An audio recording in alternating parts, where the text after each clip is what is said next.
Guys, today one of the biggest updates that has ever come to Minecraft has come out. Minecraft 1.8. All of you probably already know that this has come out, and I'm basing the size of this update off of how many updates actually came with it, and a lot of updates came with it.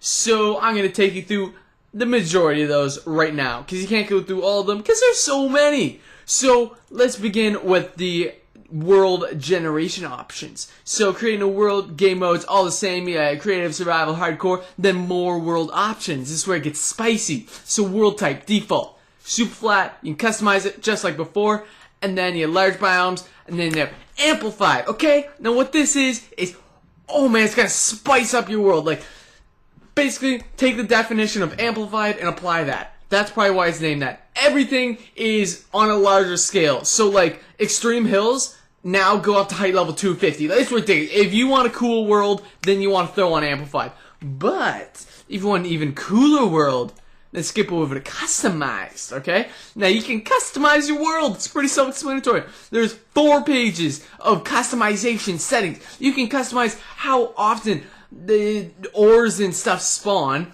and what height level they spawn, everything. And then, like, look at all this.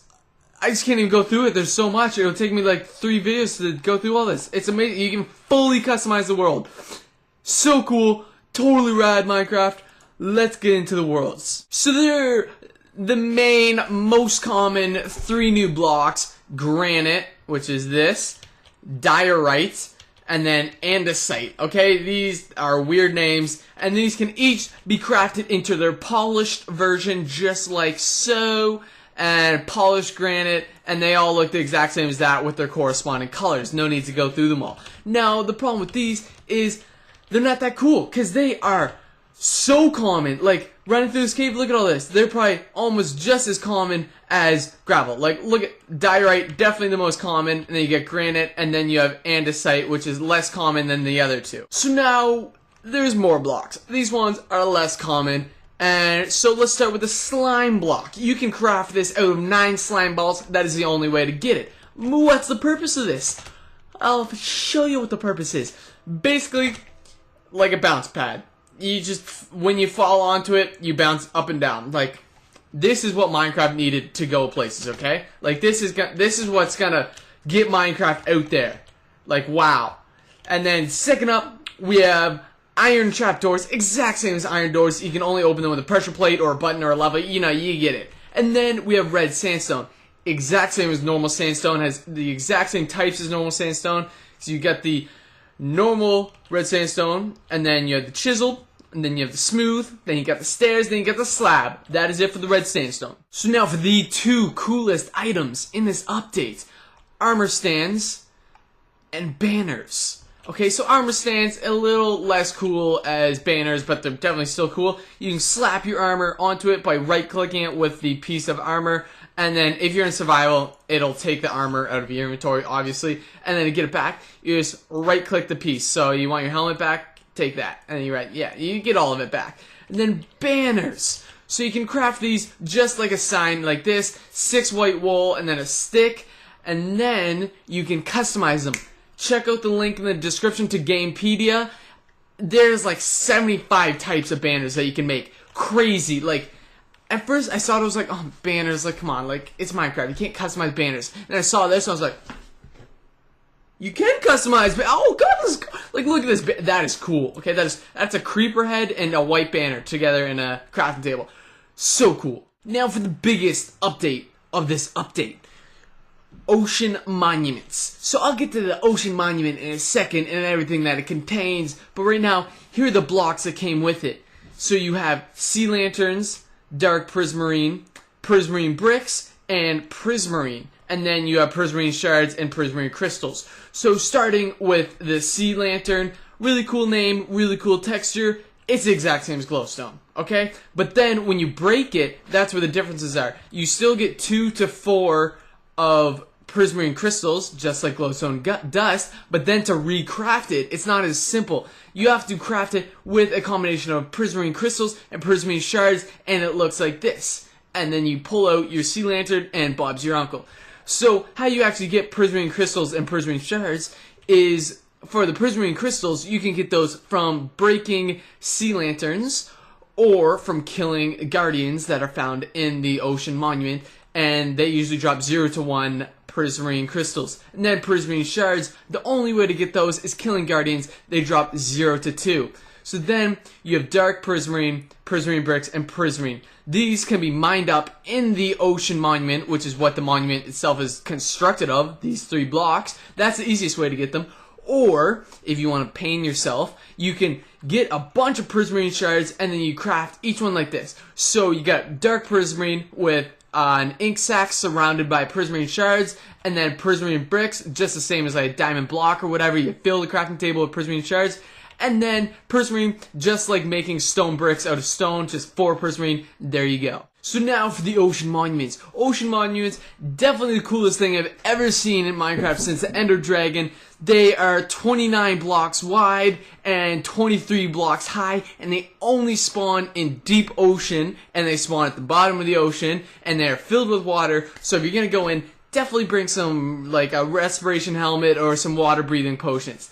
And then they're constructed of all Prismarine blocks and sea lanterns, and they are basically a labyrinth on the inside. And they contain a bunch of guardians and then 3 elder guardians, which is this brown weird thing on screen. Now the 3 elder guardians, you gotta be prepared if you're gonna take one of those down. They do have good drops, but they will kill you pretty quickly. The guardians, on the other hand, they are easy to take down, kind of just like killing spiders or something.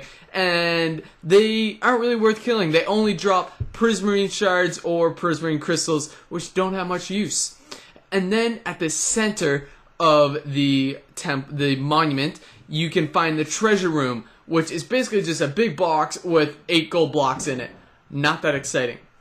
So for the Elder Guardians, they only spawn once, and there's only 3, and once you kill those 3, they're not going to respawn, so you're good to go, and you can kill those and then roam around the monument at your own free will. With the release of 1.8 came 3 new mobs: the Guardian, Elder Guardian, and the Endermite. The Guardian is kind of like killing a spider, and has 15 hearts, so 5 more than you, and only spawns in Ocean Monument. Once you kill it, it's gonna respawn in somewhere inside the monument, and there's usually like 20 to 30. They're kind of just like normal mobs, and their spawning is not affected by the light level. They will drop Prismarine shards, Prismarine crystals, and or raw fish, and then they have the rare chance to drop rare raw pufferfish, raw clownfish, or raw salmon. So then there's the Elder Guardian, who has 40 hearts, so 4 times more than you, and he's a lot harder to kill considering he has 4 times more health than you. And he also deals just as much damage, or a bit more, than a zombie pigman, so don't try to kill one unless you are ready to drop him.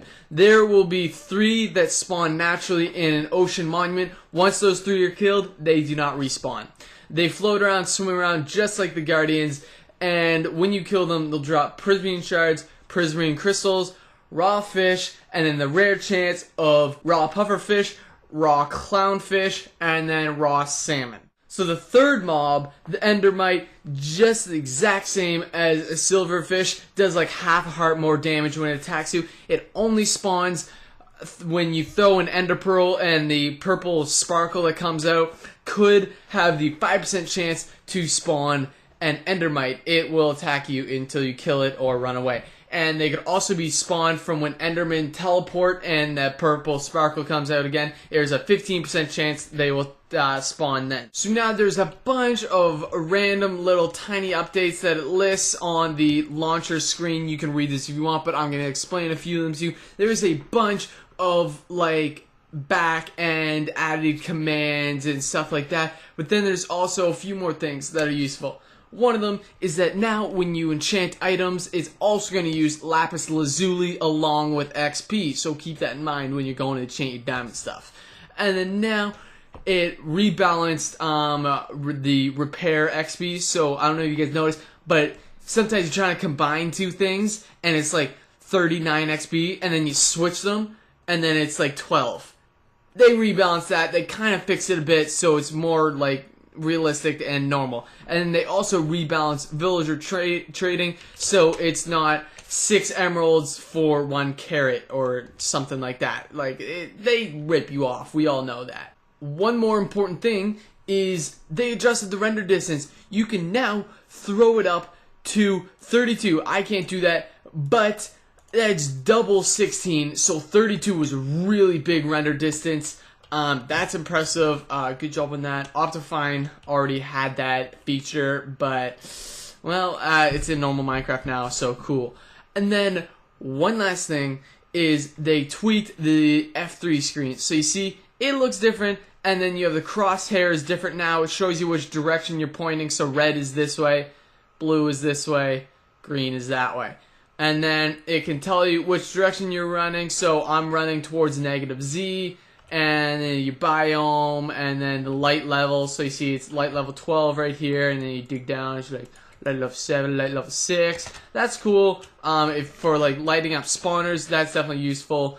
And it tells you what day it is on the server. So you see day 1 is tracked by the movement of the sun, and then the night, and then the sun. You get it, okay?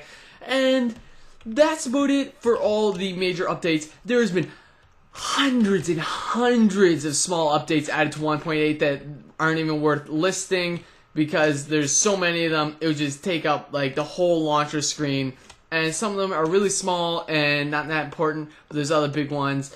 And yeah, that is 1.8. Definitely a big update. I like it.